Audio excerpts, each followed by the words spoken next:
Hey, what's up, guys? You're listening to Kill the Music with Raj, and I am joined by Deity.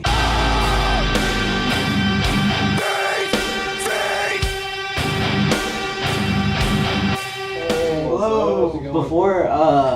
Before we started talking, we started things off with Feed by these guys, and we played Widow, their new single Slime, which kills. We were in the studio just jamming out to it. Yes.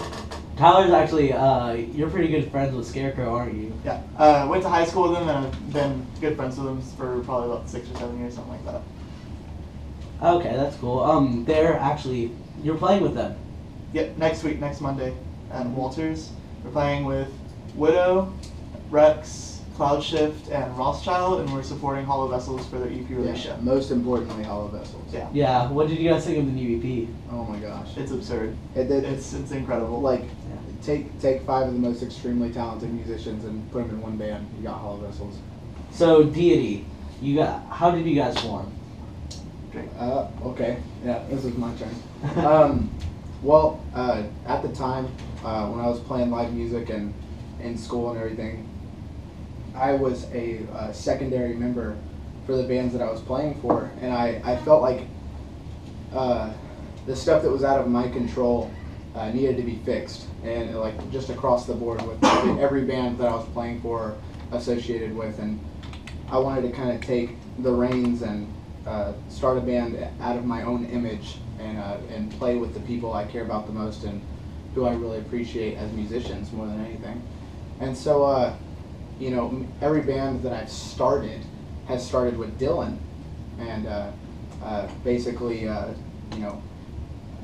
it goes back to high school. I think Dylan could tell this story better. So, Dylan, why don't you tell the drum story real quick? All right. Well, back to high school, me and Drake started a band called Excavation. He needed a drummer at the time, and he was like, "I want you to play drums." So, I guess that year for my birthday, I got a drum set, and that's when I actually started playing drums again. I've always been into drums since I was little, but that's how that started. And ever since then, I mean, me and him have always been sticking together. We've always been doing side projects. I mean, we've done tons of side projects that we really didn't get off the ground, but then... Yeah, I think the key word is side projects, and then that's what Deity started as, but then, I kind of, like I said, I collected everything I wanted to, and really realized, what's the most important thing about being in a band is making music with your friends. Exactly. And being in an ensemble with people you trust and care about and you think you could go somewhere with, and that's one of the main reasons I, basically dragged Sean, out of his house and was like, "You're gonna play bass guitar for my band." And me, Sean, and Dylan were in a class called Videotech in high school, and we had probably like one of the coolest teachers. Shout out to Mr. Mack if you're listening. I asked him to listen. We all went to high school together, and I knew Sean forever, and I knew he was an incredible musician. I had seen him play guitar before, and I knew that he was fully capable on bass, and we have a lot of similarities as far as musical interests and stuff like that. And me personally, as a bassist, as a profession and as a hobby, I looked at Sean as like my only option for bass player because I was really picky about that. But yeah. No, it's awesome to see because I played bass growing up too. Yeah. And the one thing about the metalcore scene, which I absolutely hate, is that people do not emphasize on bass playing. Yeah, the younger brother that gets handed a bass guitar, or like the friend that the person who can't play guitar. Yeah, the person who's completely incapable of doing anything else in the band. Yeah. Yeah, I was watching a Parkway Drive documentary, and they were like, yeah, our bassist, he was a good friend of ours, and we focused more on having a friend on tour. So we just gave him a bass, and he had some sort of rhythm, so. Yeah. No, he learned it just for that band. Exactly. Yeah. I think that's one of the brightest spots of Deity is how, the individual talent across the board. And like I said it with Hollow Vessels, I mean, you watch them live, you can tell that they're all talented. Oh yeah. But I mean, like when I sat down and was like, hey, I want to start a band, like I wanted a super group, basically. Yeah. And the two people I wanted to start the band with were Sean and Dylan, and I made that happen. And we started writing all of The Hand That Feeds, which is the title of the EP that's coming out. And then honestly, when when I was starting everything, I had Anthony from Rex, Yeah. Anthony Alexander. I had his vocals in mind, and they're so harsh and in your face. And then I had met Tyler through. It was like favorite my tweet for a TBH or something like that. Honestly, and that's how we met, and we had so much in common, or at least a number of things in common enough for us to be like friends. And he had posted a vocal cover of "The Guilty Dog" by Kubla Khan, and it was one of the older versions.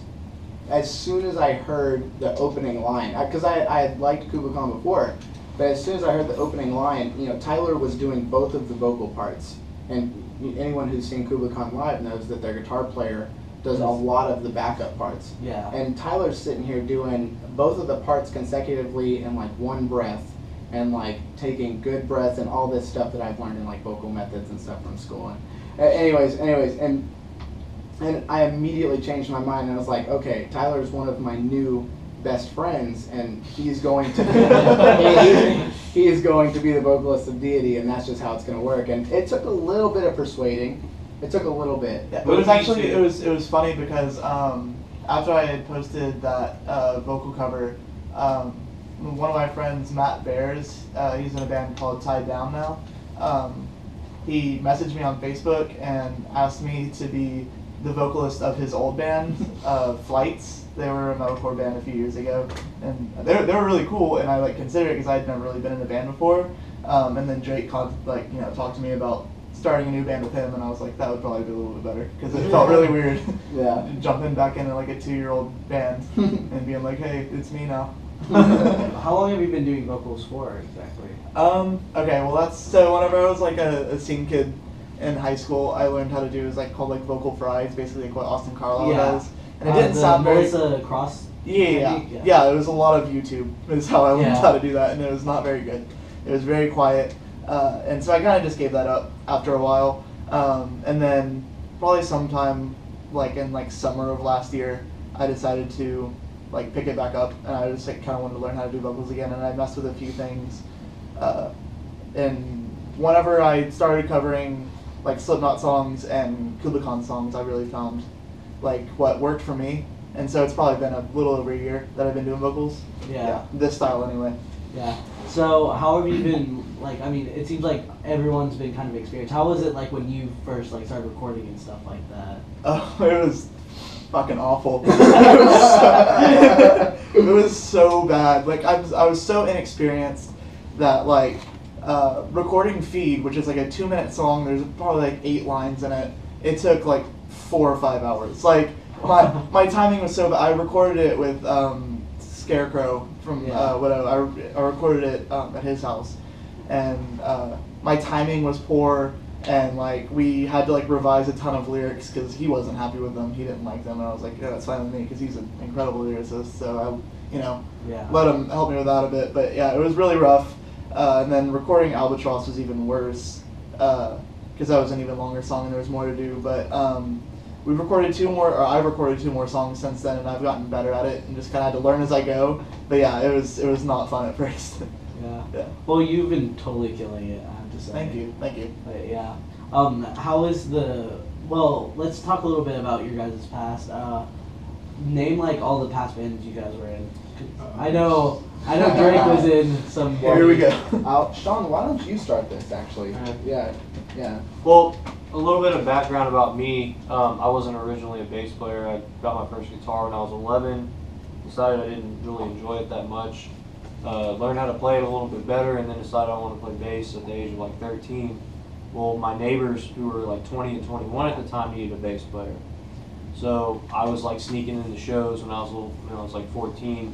Play with these 21-year-old kids.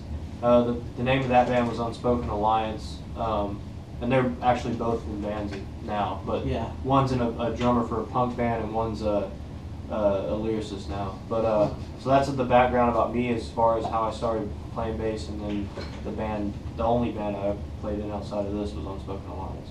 Okay. When I was like 15. I used to go see them all the time because I was a fan of just Sean. That's what started the whole recruitment bass player thing. It's like I saw him play with them, and I was like, oh man, one day I'm gonna switch over to guitar, and he's gonna be my bass player. Yeah. Every band that Dylan has been in, I think, I've been a part of. I was in a band that was like the Contortionist, Animals as Leaders mix. Like a progressive metal band. Yeah, basically, it was called Messier. Okay. It comes from like Messier objects, French term for something. One of the guitar players named it. And then Excavation was our like deathcore project back in High school. high school, 9th grade, 10th grade, something like that. Goodness, my band background. I've been playing with live bands since I was about 13.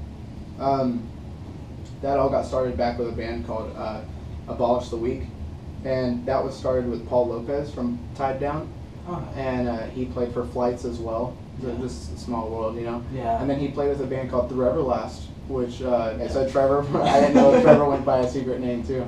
Oakage. Yeah. Oh, okay. But yeah. his isn't like Yeah, him. Trevor was in Through Everlast as well, and so you know I was playing shows with those guys, and it's just cool to see them all kind of meet back at the top, you know. And then you know when I was younger, I was for a short stint. The people who were you know my age, I played for a band called Gates of Acheron for a little while, and then that branched off into you know different bands and stuff like that. And then most recently, I tracked and you know composed the drums for the Cardinal single. I did all the drums for that. That got a lot of good feedback. Yeah, they were a really good band, you know, before they were Cardinal too, Celadora.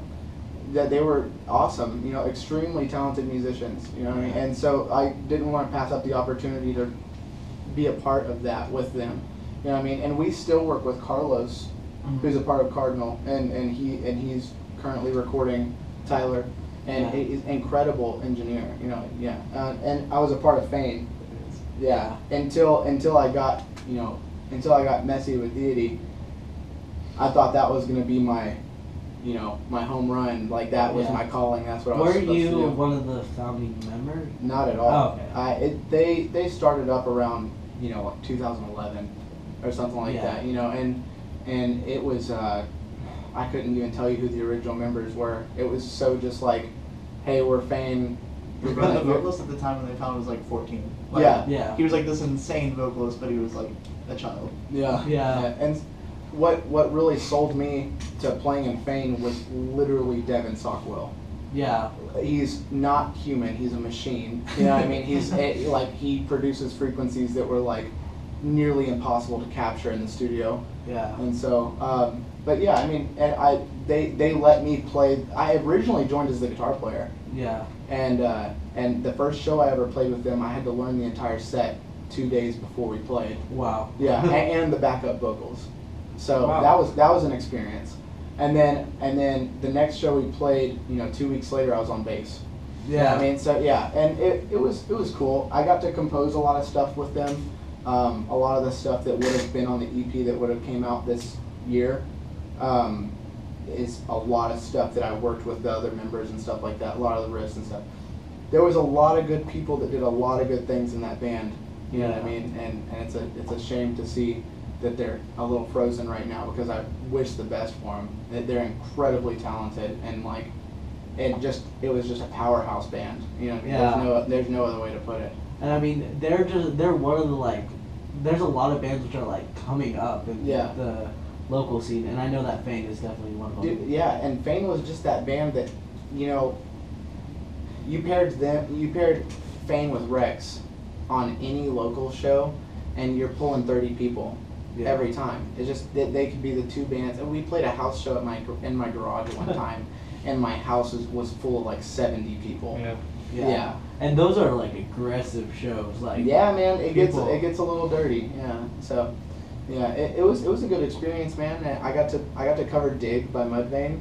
Dude, that song is that's the first song I saw by Fane, and I was so impressed with that. That was sick. Did you do the bass part for that? Yes, You absolutely smashed it. No, Ryan is one of my favorite bassists of all time. So hearing that, I was just like, props. Honestly, we had to make the cover more Fane than anything. Yeah. So I honestly, you know, I half-assed to say the least, the bass line. Yeah. But I made it so that the sound of the song would be heavier than what their recording was, Yeah. because Ryan goes all over the place. You can't copy what he does. Yeah. You know what I mean? Unless you wrote it yourself. So I basically was like, hey, I'm gonna just do this. Robbie, hit record. Yeah. So that was my big experience. But now I'm with my boys. Yeah.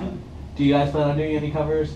Actually, every show we've played, we've done a cover. Our first show, we covered Figure 09 by Linkin Park. Oh. We've I think every show we've played Freak on a Leash by Korn.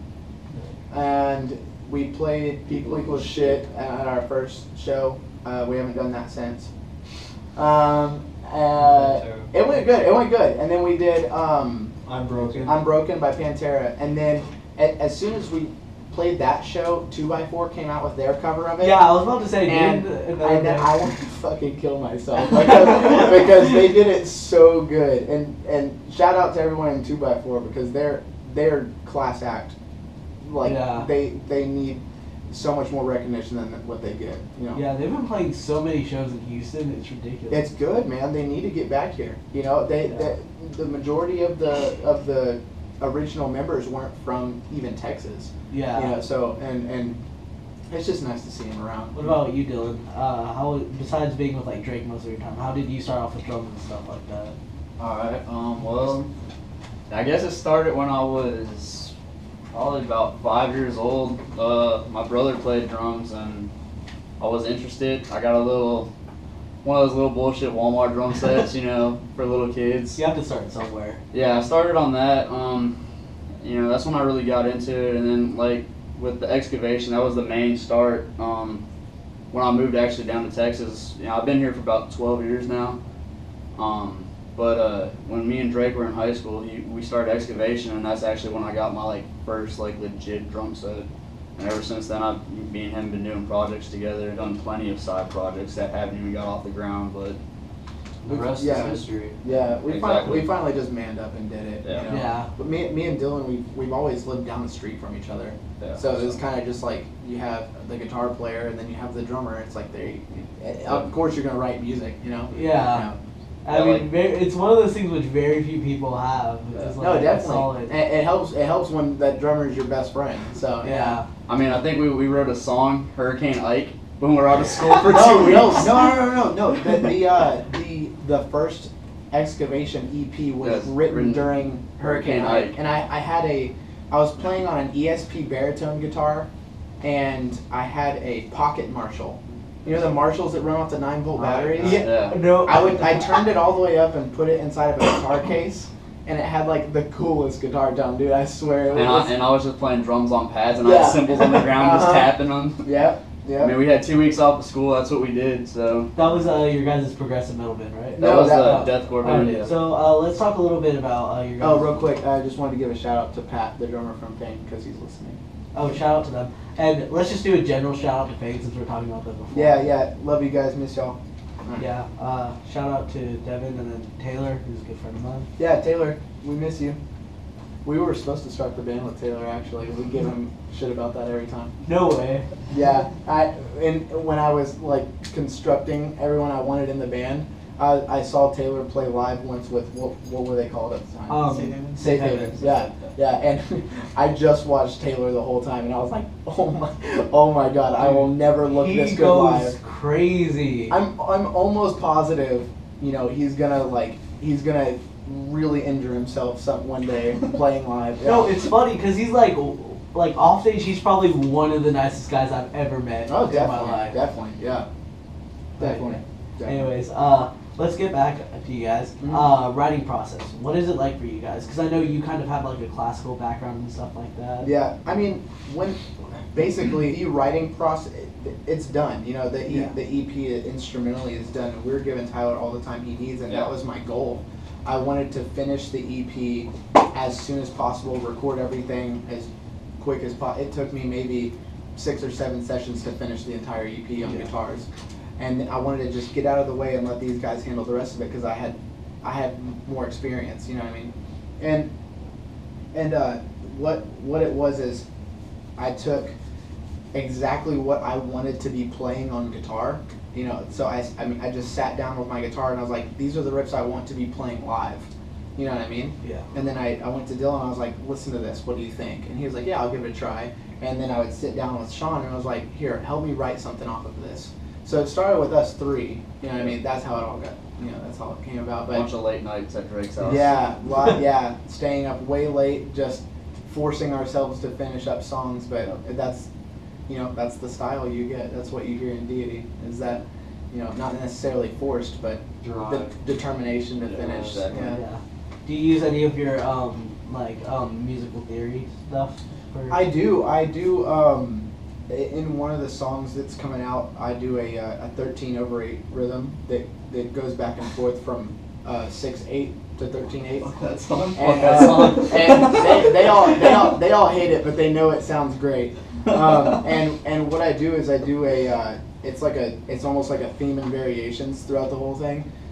What happens is I play the opening riff, and it comes in with the drum beat and everything, and then the corresponding riff after that is repeated throughout the song, but as an underliner.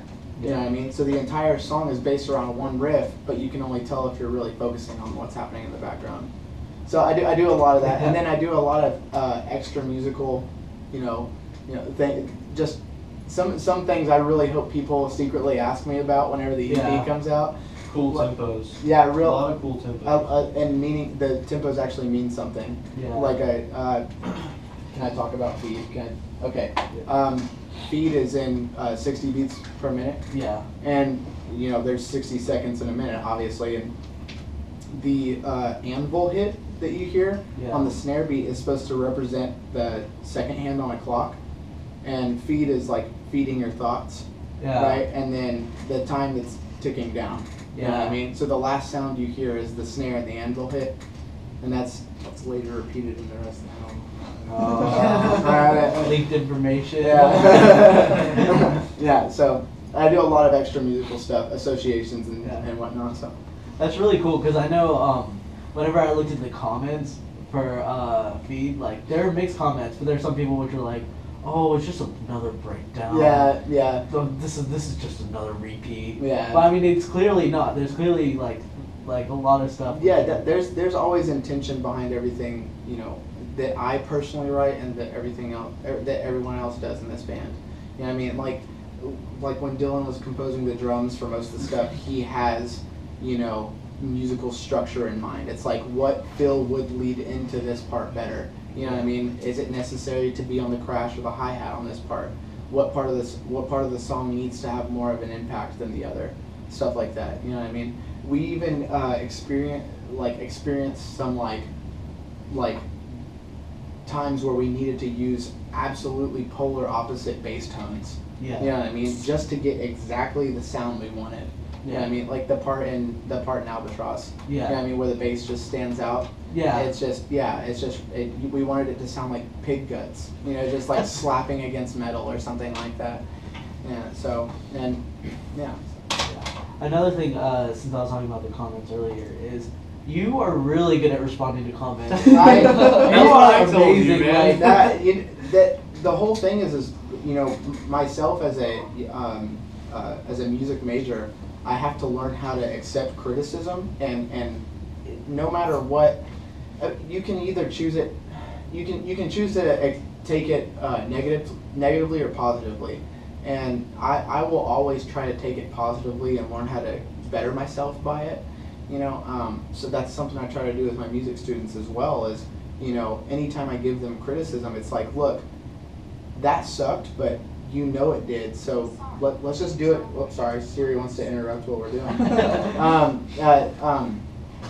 I'll be like, hey, that sucked, but you know exactly how to fix that, don't you? And but I mean, when people have an opinion, I don't want them to just be like, oh my God, these idiots suck, which is an actual comment on one of our videos. But I don't want it to stop there. I want to know exactly why they think that's bad. Yeah. And if we're doing something that we could probably improve on, or something that would be more attractive to someone's ears, then hey, I might consider writing a riff that way, or I might consider, making something that's a little bit easier to listen to. Not only that, like but another thing is like his responses aren't what you would expect. You would expect him to say something negative back. Yeah. But the fact that he doesn't gives those people, maybe they're like shocked and they're like, okay, we're gonna give this band another chance. We're gonna see what they're coming out with next. Because he was actually really respectful in his comment back. So Yeah, I think he's that's never something said really anything bad. awesome. Because you never give a reason, he never gives anyone a reason to turn their back on our music. Because everything he says is respectful. Yeah. Pretty I mean, cool. in the end, you're basically killing him. Right, right. I never mean it. I never mean to make it negative. I just want justification for their opinion. Yeah. But yeah, like I said, all our music is exactly what we wanted to do and play live. If a riff sounds a little too simple, well, hey, guess what? We wanted to go apeshit on stage during that riff. Yeah. Feed is like 4 chords. I have a vine of Dylan playing Feed on guitar. and dude, trust me. He's killing it. Yeah, and he's, yeah. I mean, And I do not play guitar. Yeah, he I really suck at guitar. he would do great stage presence as a bass player, but that's about it. Where can everyone find you guys? Best place, of course, is Facebook. Everything's gonna be blah/deitytx. Yeah, deitytx.bandcamp.com. I believe everything's for free download on there, or you can name your price. So, Yeah. If you're feeling generous. yeah, go scoop that up for 2 cents. Everyone knows this riff.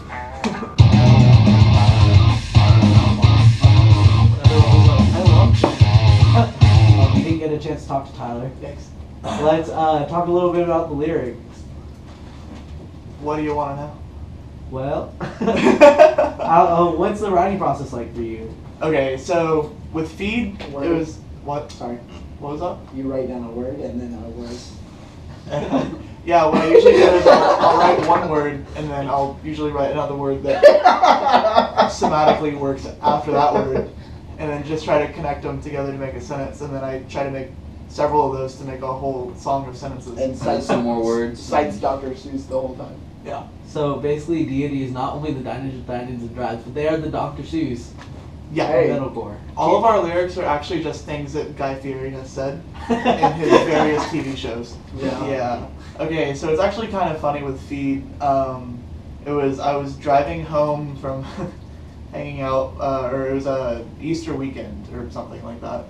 So I was just like in the back seat, wasn't like whatever. I was just like zoned out, and like I just thought sometimes like I'll try to like think of lines and like whatever. Like I try to use idioms because I think idioms sound cool in music whenever like they're not done in a cheesy way.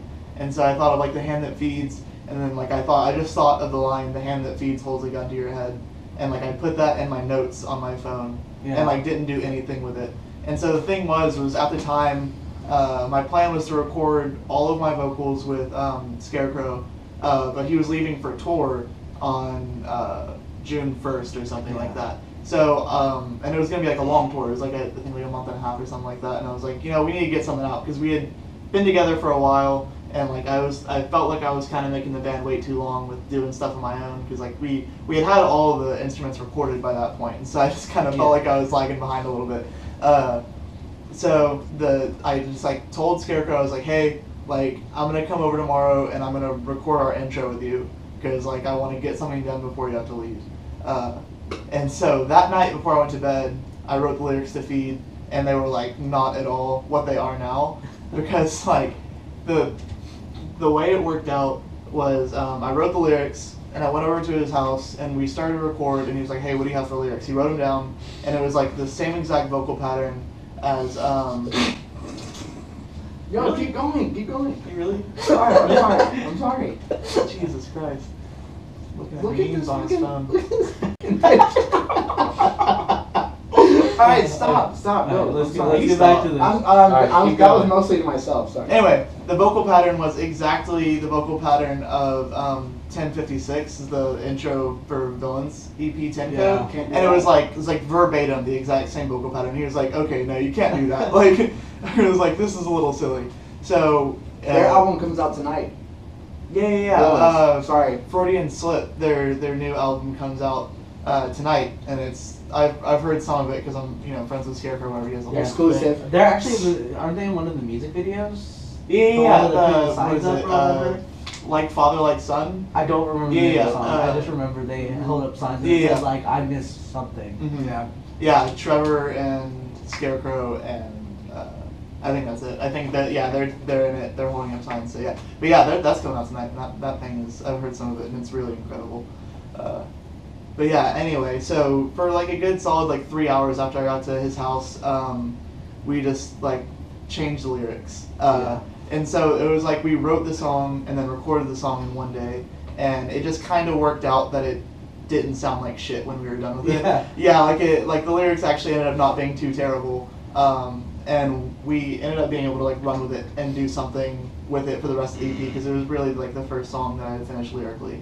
And then Albatross, it's okay. So what I do with a lot of writing my lyrics is like I'll like find one thing that I've heard in like a song or a movie, or most of the time it's like an anime that I've seen. I'll like they'll say one line and I'll be like, shit, that sounds really awesome, and I'll take inspiration from that one thing that they said and try to write a song around it. Most of the time I'm not able to flesh out an entire song out of one line, but sometimes it works out. And so the one that I got it for Albatross was the movie Her. Yeah. He says the past is a story that we tell ourselves, and I was like, fuck. I was like, that's fucking sick. So I didn't know that. I'm learning shit about my band right now. I told you And that. now you know. I never Just knew have any to of battle. Dang it. I told Drake. I know for sure I told Drake. Well, Sweet. Anyway, yeah. So it's like it's that line, but I changed it up a little bit to fit the lyrics a little bit better, and then just kind of flesh out the song around that. But yeah, for the most part, it's just like things that I like watch and read and stuff like that. I'll try to draw inspiration from it. And I think a big thing with metalcore is like a lot of the lyrics are usually pretty lame. Like they're just very generic. They've been the same thing since 2008, and it's just so like that's the thing I'm trying to stay away from. And like I might not get it perfectly every time, but I think I've done an okay job. No, like what I'm hearing so far is actually really cool. Like I do a little bit of songwriting, and that's a lot of like what I do is like I tend to pull from like different things I watch or like what I hear, not musically, but like just like stuff I hear, like quotes or something like that. And I do like the same thing, like try to base a thing. Yeah. And so like it's cool to hear something like that rather than like the song's about my life. How a friend stabbed me in the back. this is about my ex-girlfriend. This is about my ex-girlfriend. This is about being yourself. A day to remember. This is about standing up for what you believe in and doing something about it, like writing a song. But ultimately, is it just like each song has a different story, or do you or are you doing like a whole kind of concept? Okay, so I'm trying to kind of like fit the whole EP together under like one general concept. Like they're not all obviously tied together, but I want them to all have the same kind of feel. The album isn't concept based as far as lyrics go, and like just the words that are associated with each song, but the extra musical associations that are used throughout the EP and the song order, it all loops together. Yeah. So, I mean, the lyrics that Tyler had for everything coexist with what the grand structure of the album is. You know what I mean? Like when I was writing the guitar parts, I thought of the EP as a whole, not just song to song. You know what I mean? And somehow I cut them up to be 3-minute increments of songs. So. Alright. So. I know that Rex, which we actually played earlier, also before that we played Volumes, the song Oracles. But yeah, when we're playing them, you said that Rex has actually played a big part in recording.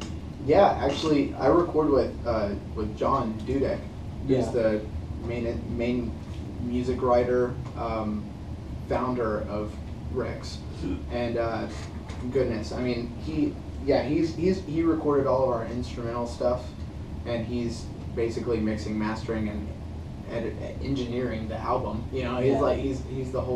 He's the brain behind the whole thing. He's incredible, man. I mean, everyone in that band is just awesome. I think one of the coolest things is their drummer was the drummer for The Everlast, which had Paul, who was in my first band, Trevor, who's in Widow, right? And it's a small world, you know what I mean? It's just everyone came from somewhere. And, I mean, John and Anthony are two of the greatest people I'll ever know. You know what I mean? They're always there for you, you know what I mean? They're always, you know, wanting to see you kind of people. They're those kind of friends, you know what I mean?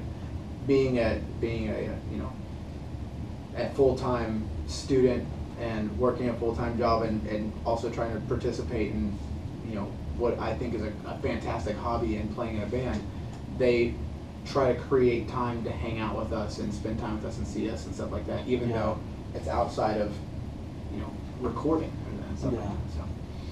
But yeah, they're fantastic people. Love them to death. All right. So now let's get to know you guys a little bit personally. I know that you were talking about anime earlier, and I told you I'd bring the subject up. Tyler. You are one of the people that actually appreciates this.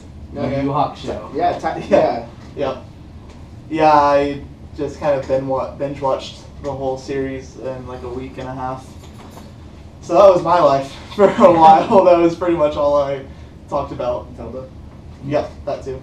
Did you watch it like when it was originally on Toonami? A little bit, yeah. The thing I kept up with it and I watched it a lot whenever it was first coming on. But then I remember I had Dish at the time, and like there was like a few weeks in a row when they would play new episodes, like it kept storming on days that new episodes would come out, and so I missed them because it was like fucking up the dish, and so I stopped watching.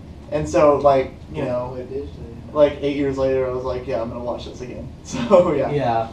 I have like the whole entire second half of the series on DVD. Really? Yeah. That's what I was trying to find the whole. I was gonna buy the whole thing on DVD, but like the only thing that's being sold now is like just like shitty bootlegs. And so I was like, I'm not gonna spend like $40 They, on. if you go on like Amazon or something like that, they sell the individual seasons. Really? Yeah. I could do that. Make sure you get the uncensored version. Yeah. Like when I was younger, it was like around I was in middle school whenever it came out, and I have a couple of DVDs and some VHSs which were like the edited version, and it's nowhere near as good as the uncut. It's just stupid. Because they cuss so much in that show. They really do. Yeah. Yeah. Cussing makes it better. It makes a little it edgy. But what was your favorite saga? Oh, I don't. Well, okay, because like I didn't like have the sagas separated because I watched it all on YouTube. Like yeah, so I think my favorite part was probably I can't remember what was the psychics. What's the dude's name? Oh, the three psychics or Sensui? Sensui. Yeah. Yeah, that's definitely my favorite part of Sensui. Where can we follow? Oh yeah. Follow Drake on Twitter so you can see the hilarious joke he was making. Do we need to do just all now. of our apps? No, we don't need to promote ourselves. Okay. No, go ahead, promote. I don't want to. Dude, I know you Drake, want to go for it though. What? Why? Okay, it's at itmedad. It's ITMEDAD. Your father. Go, What Sean. am I talking about? Do you even know your ad? No, I don't know. I don't know my ad, guys. You Just started chat through Drake and just be like, hey, I want to talk to the bass Yeah, player. Sean is like a 32-year-old man and just made a Twitter like yesterday, so he doesn't know what he's doing. I used to have a flip phone until the age of 22, and How are you adapting to the iPhone? I've had it for like a couple months now. It's fine. How are you adapting to life outside? I don't care about this. Like all I do is like my hobbies outside of this is like Dirt bikes. I ride dirt bikes and I fish. Dirt bikes. And Sorry. I like to make fires. Motorcycles. And I like like to scary make fires. movies are my thing, like Rob Zombie. He's What's the man. your favorite movie? My favorite scary movie? Yeah. Double free job. Probably The Strangers. Oh, is that the Ever one seen where that? they wear the mask? Yeah. Yeah, I remember seeing that in theaters. They terrorize that house for like no reason. Yeah. Don't talk shit on something. No, that's probably my favorite scary movie. Yeah. It's awesome. It's like, so Slipknot terrorizes the house. That would make a much better movie. Yeah. That is, Actually, they already did that in a music video. isn't that the Spit It Duality? Out? Well, that Or no, yeah, that Spit It Out. They do like it's like parodies of like a bunch of horror movies? horror movies. Yeah, and then Duality, they tear a house to pieces. I think Dude, that's that what you're talking Duality about. music video, every single Dude, time when I was you like see that. I was like 12 years old. Dude, I was getting so hyped to that video. Dude, It I was still crazy. get chills whenever I see Hell that yeah! video. There's like that one dude who just has like a ponytail on the front of his head. That's all his hair. It's just this long, and he's just swinging it around. Hey, you know, he's just getting down, and I'm like, dude, I'm with you. Sometimes you just gotta have a front ponytail. You know what? Speaking of weird things you see at shows, what's the weirdest thing you've seen at a show? Me first? All of you guys. Oh, dang it, dude. He's from Houston. Everyone's gonna know who you're talking about. No, but I'm gonna do it lovingly. I have a feeling I know what you're talking about. He looks like the fucking Statue of Liberty, dude. Yeah, so there's a guy that everyone lovingly calls Sunshine, and he just spikes all of his hair up like the rays of the sun. Sunshine. Dude, I saw that dude at South by so He's been doing his hair like the same way since like 2010. So like, Dude, you know, it's respect to him because he's doing it, and you know. It survived Nam. But that's the thing is that like.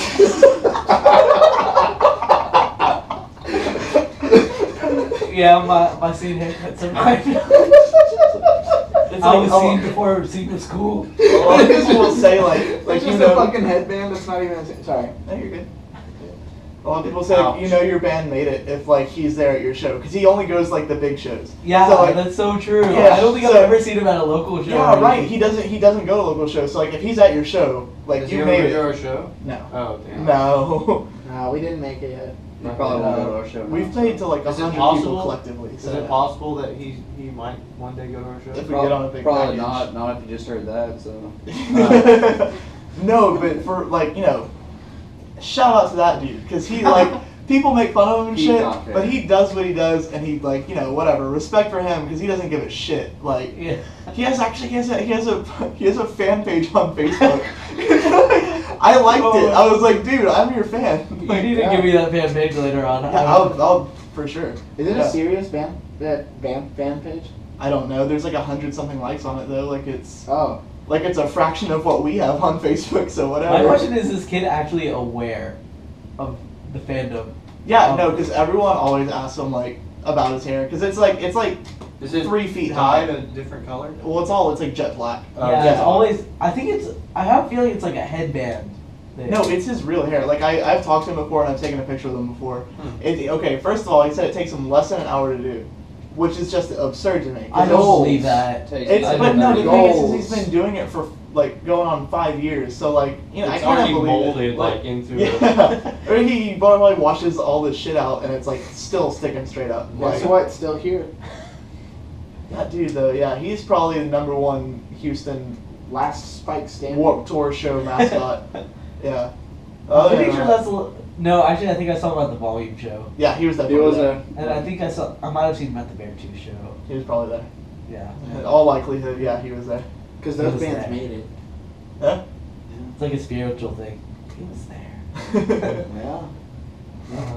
But what other weird things have you guys seen at shows? There's a lot of like, there's like the people who wear like just like the costumes to like people that will wear like hot dog suits to shows, and like it's not even funny. It's just like I don't like that fuck anymore. off. Like Yeah. yeah. Remember the Volume show, the kid wearing the Suicide Silence shirt with the blazer? No, I don't. Wait, You with me? You want to talk about it? No, well, no. I don't know what he's Can talking I- about. can I? Yeah, go for it. Last time I played, actually it was, if you watch the Rex music video of Mind Trap, that venue was open for one show and one show only because we destroyed the stage. really? That stage was like gone after that show. Yeah. Yeah. Fane couldn't even play on the stage. We played on the ground. Yeah. One of the members from 2x4 I think stepped straight through the stage. So that was really neat.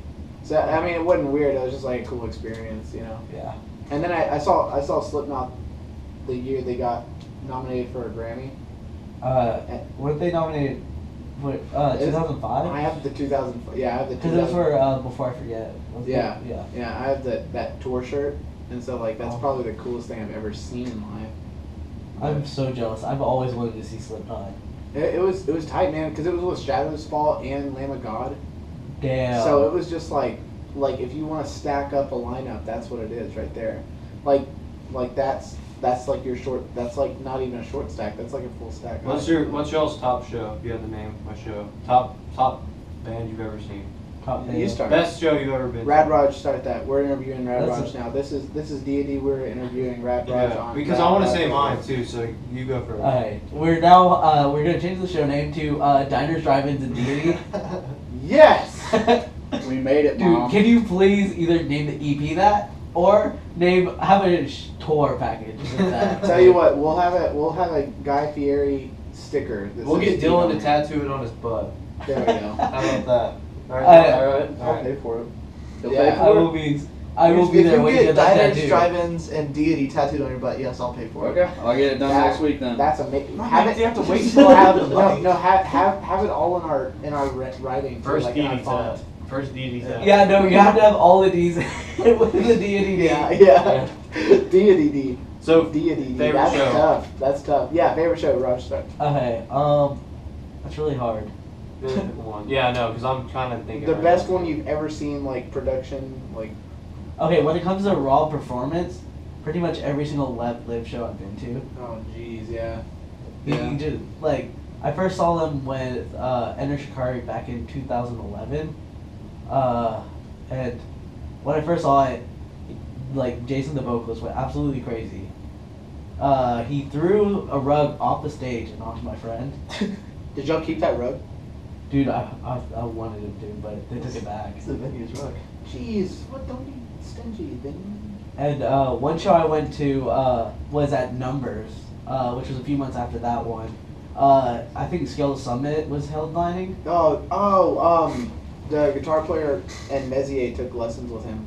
Oh, really? Well, the dude who like built his own guitars or something like that. Yeah. Isn't there a dude in the band that plays like a 9-string before 9-strings were a thing? I think it's the blonde guy. Yeah. I think, Yeah, they're insane, man. Yeah, it's awesome that they're from Houston too. Yes, definitely. They toured with Dream Theater They a did? couple years ago or something like that. Yeah. I did not know that. If I'm not mistaken, Scale of Summit. Scale Summit. Ridiculous, man. Yeah, I Ridiculous.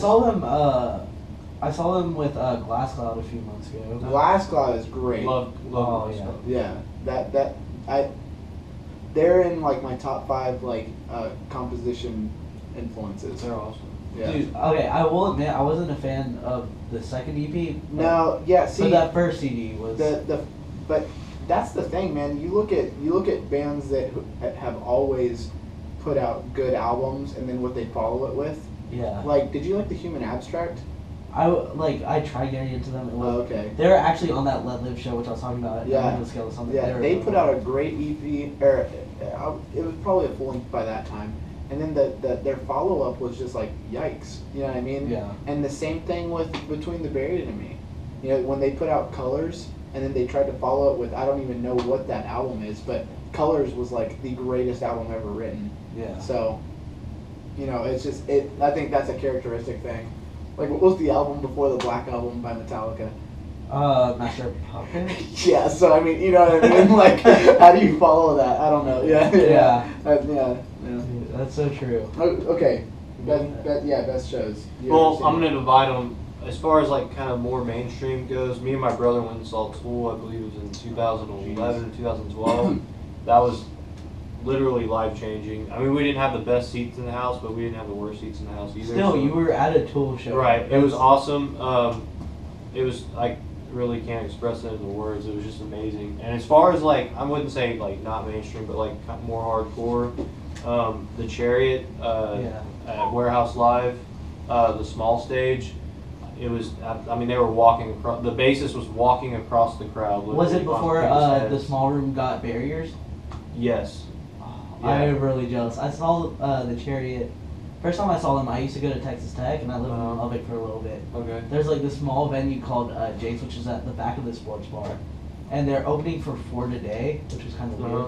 But they just went so crazy. They're just their stage presence is nuts. Their bass player is awesome, like phenomenal. Well, yeah, he's great.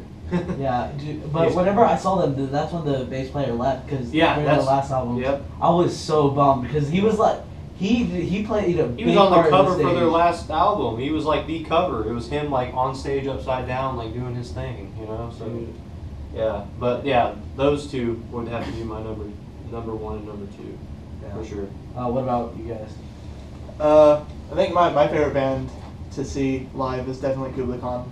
which I've seen them so many times because they just come through Houston. Like, not well, they haven't been through in a while, but they used to play Houston like every other month, and they put on just an absurd live show. Like, if they have anything, like, it's their live show is incredible.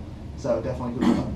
I haven't seen them yet. Yeah, I really want to see them. Listen out, Yeah, they dude. didn't play Houston on this tour. They just played Tyler the other night, and I'm Yeah. kind of bummed they didn't come through. Dude, I know. Isn't Barrier on the lineup too? Are they? I'm not sure. Oh, they're Not coming in sure. December though. With They are? with Ymir and Oh yeah, DKC we're Straight Yeah. playing that one. and Siler. Yeah. Yeah, Straight from the Path like dropped out Yep. either today or yesterday. And then Siler got that's on when Siler. Yep. Yeah. What a great that's- replacement. Golly. Yeah, Siler played with Beartooth. That was a pretty good show. Yeah, those are all good bands on that lineup, whatever. But if there's one band like you need to go see on that lineup, it's CoogRadio. Like they will not disappoint you. Like all raw sound, never ever gonna use backtracks.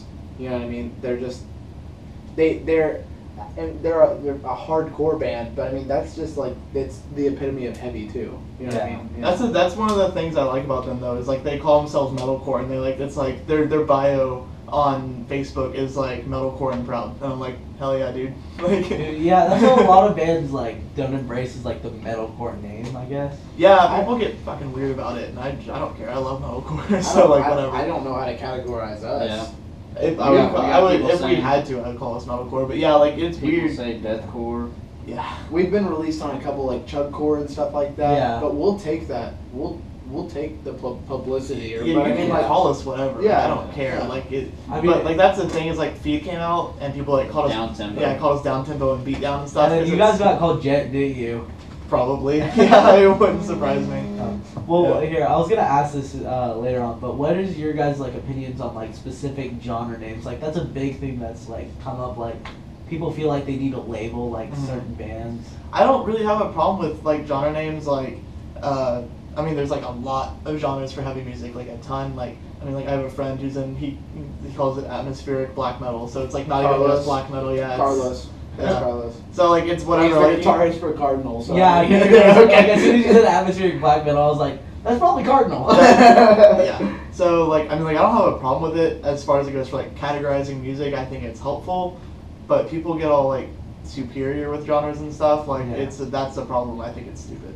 I think it's hard to categorize us because if you literally ask the four of us what our top 5 bands were, I don't think any of them would be in the same. At They- least for me. They would So, overlap a little bit. There might be a Yeah. few here and there overlap, but as we have so many different Pretty sure it's influences one of as a your whole top. that it's, Pretty sure it's one of you his know, top. you might hear this genre at this point in the song and then this genre at this point, so it's really hard to pinpoint. Yeah, if I can just follow off what Sean was saying, like, you know, take this time to like shout out to Unity too, 'cause Dude, I they- love those they, guys. They are okay. Not only are they like just so sick. I mean, like coolest music out right now, but they're like the sweetest dudes. I know. Nicest, funniest, funniest. Jay's Twitter is just pure gold. Like I'm pretty sure I've cried over his tweets before, like multiple times. He Like is all of his hilarious. American Horror Story tweets. Yes. But they are doing this like comic spin-off, half serious. Like, hey, if you think we're serious about this, then good job. But if you think we're kidding, we are kidding. Kind of thing. Yeah. But they are calling themselves Newcore. You know what I mean? But I back that 100% because just listening to them, it's like listening to. I mean, it's like listening to Linkin Park. You know, I don't. It's just like, I don't know, like a modernized hardcore based Linkin Park is just like how it sounds to me, and like I've heard some of the stuff that they'll be coming out with, and it's just they're still just always one-upping everything that they've put out. You know what I mean? But as far as like if you're referring to like subgenres of metal, you know what I mean? It goes on forever. You know what I mean? I think if someone was like, hey, name me a deathcore band, the deathcore band ever of all time, who do you think I'm gonna say? I would say All Shall Perish. Are you serious? Said Oceana. Or Oceana. Okay, I think Die Hard is Murder. Die Hard is Murder is like Well, the Well, like, okay, here's my thing with deathcore is that it's kind of like a genre which I grew up with in high school. And Die Hard Is Murder wasn't like one of those bands which was around. No, yeah, okay. So yeah. like usually like the bands which I grew up with, which I assume is like All Shall Perish, like Oceano, Old School as Blood Runs Black, stuff like that. Yeah, Whitechapel. Whitechapel. Okay. Yeah, I mean, I think the characteristic deathcore like genre is now molded by what is now Die Hard Is Murder. Yeah. You know what I mean? Because they've set the standard on, you know, like what makes a genre. You know, the style of drumming, the style of guitar playing, the style of vocals, all that stuff goes into account, right? It's the same thing as like what makes an opera, what makes a string quartet, what makes a piano concerto, what makes a symphony, stuff like that, right? There's all different instrumentation being used, and you play stuff differently, right? So what I think Die Hard Is Murder has done as far as assert themselves as the deathcore band. This is just my argument for Yeah. Their drummer is a fucking drum machine. Okay, like Yeah. he could play anything he wants to. Oh yeah, like sometimes like I listen to it and I'm like, How did are you those do that? programmed Yeah, drums? no, and they aren't. It's just like you watch them live and it's like, hey, that's his drum tone on the album. And then the guitar playing. You have two guitar players who are just identically just master shredders behind a 7-string. And then their bass player doesn't use picks. He's doing the whole finger plucking thing. I respect bands so much that do All that. Shall Perish really had Sean, a big... what do you use pick? I do use Pig. It's only... The other band I played in, it was more alternative music, and I don't use a pick when I can, but a lot of our stuff is so aggressive and so crunchy, I guess would be the word. Yeah. That it's like I could play it with my fingers. Like I played a bass many times just with my fingers, but I feel like it doesn't give the appropriate tone for what we're going for this specific band. Yeah. But when I play on my own and stuff, yes, I also play with my fingers as well. Yeah, the bass tone we go for is basically like if you were to just like take a railroad track and just attach it to something and just like hit it with a hammer. That's what we want. Yeah. Take pig intestines and slap them against the wall. Yeah. That's pretty much what we're going. But like whenever we play we played our like Freak on a Leash cover, he'd play with his fingers. Stuff like do you that. do like slap bass and I stuff can, like that? yeah. Yeah, that's another one of those things. Like, that's what I was looking for, versatility as far as musicians go. I mean, like, Dylan doesn't always play, blast beats and stuff like that. He can play, and you probably put on a genre or some kind of backing track, and Dylan can play along to it. And same thing with Sean. They can play all those stylistic things. But like he was talking about characteristic sounds for the bass guitar. Yeah. And we're equally as picky with our drum kit tones. And I think one of the things me and Dylan always refer back to whenever we're talking about a bass drum tone is like hitting a wet trampoline. Yes. That's the best bass drum tone ever. Seriously. I always refer to Mouth of the River by the Acacia String. You go listen to that bass drum tone and it's like, whoa, that should set the standard for like metal. No, we've seriously all of us have been in the same room listening to that song talking about drum tones. Yeah, that's kind of what we modeled everything after. Wow. Let's get back on the concert things. You wanna go down? Any favorite okay. concerts? Yeah. Dylan, you've been to a I'm lot. gonna say the best show I've been to was back at when Java Jazz was open. The Protest the Hero Misery Signals show. Oh, That was fucking awesome. Misery Signals has only come back like once in the past like 3 or 4 years, and it's like, and even then like the crowd was nowhere near as. Yeah. Like I wish I saw Misery Signals back in the Yeah, it was awesome. I mean, it was probably the best show I've ever seen. Dahana Fest? How good? No, not even Okay. close. Protest the Hero threw on that show, and the dude threw up on stage and kept doing his vocals. He just kept going, didn't even stop. Yeah. I never got it. Like I like some songs by Protest the Hero, but I'm not exactly like the biggest fan. But I've heard that they put on like a hell of a lot of show. I appreciate them for all their musical abilities. Yeah, that's how I'm on that same boat. And I don't know how you do that with your voice. Yeah. Like he does every single thing you can think of. Yeah. Yeah, he's like the different influences you can hear, like everything from like hair metal extraneous high singing to like gutturals practically on like their earlier albums and stuff like that. Like Blood Meat? Yes, exactly. Great song. Classic. Yeah. Oh, what about Tyler Drake? Oh yeah, okay. I also want to say, I just saw Code Orange for the first time. Was it the Like, show that just happened? Yeah, like recently. Like, Dude, that show was they put on, crazy. they put on one of the most insane shows I have ever seen. Like, I wasn't even like in like the, in the middle of all of it going on, but I was still like, I was sweating and I was like nervous I was about to die. Like, but like, dude, their stage presence, their bassist, he's just like this bald-headed dude, just like, he goes fucking ape shit on stage. Like, Always wears that wife beater. yes, he's just he looks like a felon, like but it's awesome. Like, no, like I talked to him afterwards and I was like, dude, you killed it. And he was like one of the nicest guys. Like he grabbed my hand and he was like, thank you so much, man. yeah. So they're definitely a band to see too. Yeah. But That show was just all around crazy. Like the trash cans being thrown around and stuff like that. that was a I've sick show. experienced that. Yeah.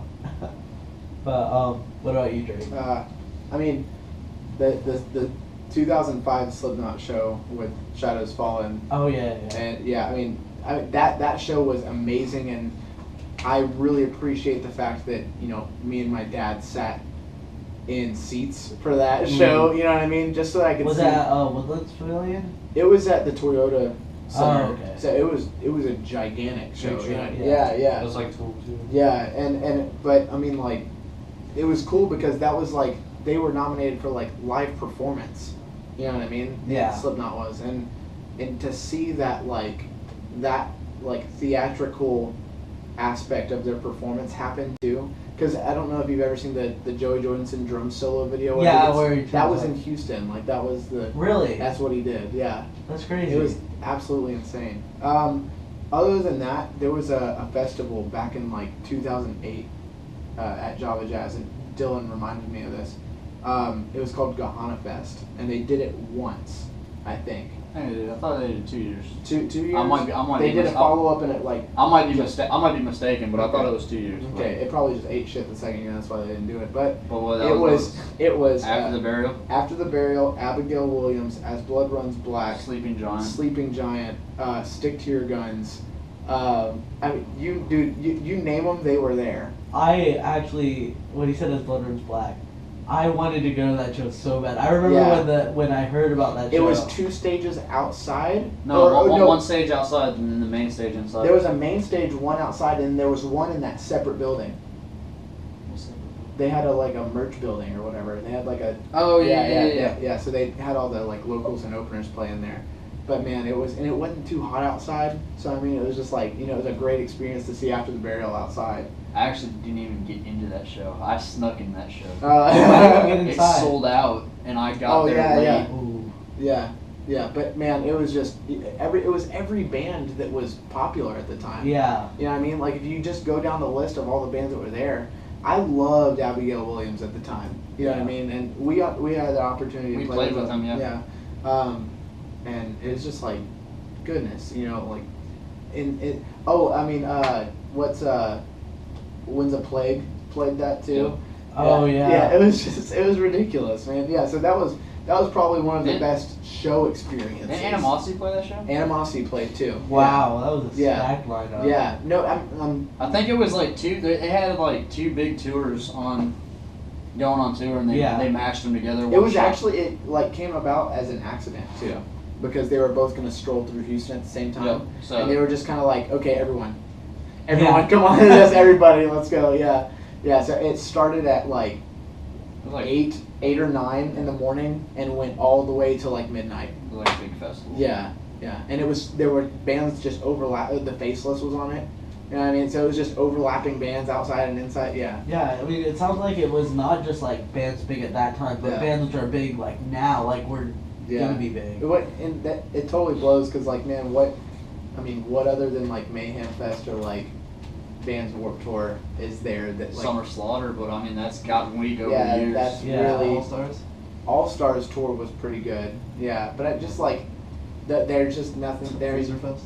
Oh, Freezer Fest! Rest in peace to Freezer Fest. Dude. What was Freezer Fest? Freezer Fest was like Just some dude in the woodlands just had he had like some place to do a show, and he's like, "Hey, let's do it." Yeah. So that went on for what, 2 years? Yeah, They did it like this time of year, like when it gets cold out. the story the Fane boys always told me was like they showed up at the house and they couldn't play the show anymore because the neighbors were complaining, so they moved to another house, got unpacked, couldn't play there, moved to another house and ended up unpacking, and they had like the show booker ended up paying the dude, you know, like $500 to play in his backyard or something like that, and like there were people like hanging off trees and just like going just ridiculously wild. You know what I mean? There's videos of it too. I think It was just on basically like a YouTube. big like local fest, and we had like some like underground kind of big names show up, like play a set. But like for the most part, it was just like it was just a cool thing. Yeah. It popped off pretty well though. Sorry about that. Sorry if I do that in the ears. That was a little bit of Slipknot. Spit it out. All you gotta do is turn me down. Before that, we played Not Enough by Rothschild. Then we played Lifer by Down, which was the only song requested by Sean. Yeah. Yep. So we have to play it. Absolutely. To the max. And then we played Playing Kill 'Em the All drums. by King 810. Yes. And then Kyler's request, which was The Gospel by Knock Loose. Yes. You were talking about that band earlier. Mm-hmm. Like, how did you find them? Oh yeah, the first time I actually heard about them was I was talking to the vocalist of Left Behind, Zach Hatfield, and he and I just shoot the shit a lot. Like he'll text me and we'll just like talk about nonsense for like hours, and he was just telling me about like bands that he tours with and stuff, and like different tours he's been on. He told me about them, and I checked them out, and I was like, shit, I've been sleeping hard because that stuff is insane. Yeah, so that's how I heard about them. He just told me, and I was like, all right. Nice, bro. So let's go ahead. What some of you guys may not know is 3 out of the 4 members are actually active at U of H right now. Yeah. Yep. So Go Cougs. let's go ahead. Let's talk about your guys' lives outside of Deity. Let's start with you, Drake, because I know that you have a lot going on. Just as much as anybody else.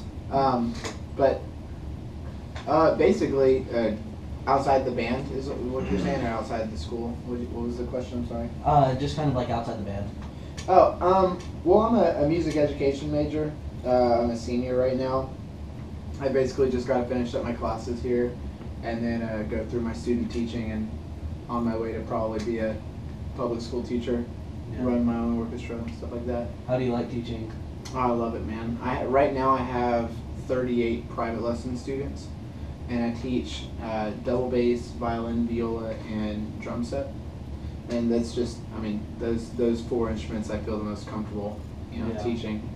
And so, that takes up all my free time during the week. I basically go to all my classes. That every day, I get to school around 7:30, and then I get off work at night around 8:30. So Wow. that's my 6 days a week right there. Yeah. Also, you're the principal bassist at U of H. Yeah, the principal bassist for the Morse Symphony Orchestra. Yeah, well, we just had a chamber concert, and I think that was going to be my last concert that I was going to be the principal bassist for. So Wow. I kind of forfeited that royalty to my friend Alan, who's now the principal bassist and will be for a good amount of time, I hope, because he really deserves it. So I'm playing my last concert with the Morse Symphony Orchestra in December, and we're playing Tchaikovsky's 6th Symphony, which is just a powerhouse symphony, one of my favorite composers, but I'm so burned out at this point playing college orchestra. I've done my time. How long have you been playing for? I started playing double bass when I was in 10th grade, Yeah. and so I got a really late start, but I had always played guitar and bass guitar with my dad, because my dad's like a hair metal guitarist. He actually used to play shows with Pantera and stuff. That's tight. Yeah, so it goes way back. That's so awesome. Yeah. So yeah, that was Sean. Sean's The Pantera fan of it. Yeah, I mean, going back to teaching though, that's what I love. That's my passion. That's exactly what I wanted to be, growing up and playing my instrument. I mean, I got to the point where I was like, okay, my talents are only going to take me so far. You know, I played for professional orchestras. I played for college symphonies. I got hired to do this, hired to do that, blah, blah, blah. And now all I want to do is play an instrument for the fun of, you know, creating an experience with an ensemble with my friends. You know what I mean? So, and then take my talents and apply them to kids who can take them beyond my abilities. You know, and to see that and have like build a camaraderie and you know, relationship with all the kids that I teach and the people that I teach. It's like that. Getting to affect someone's personal life is like beyond myself. You know what I mean? Yeah. So, yeah, and that's what I really love doing. Yeah, that's really cool. Yeah. What about you, Sean?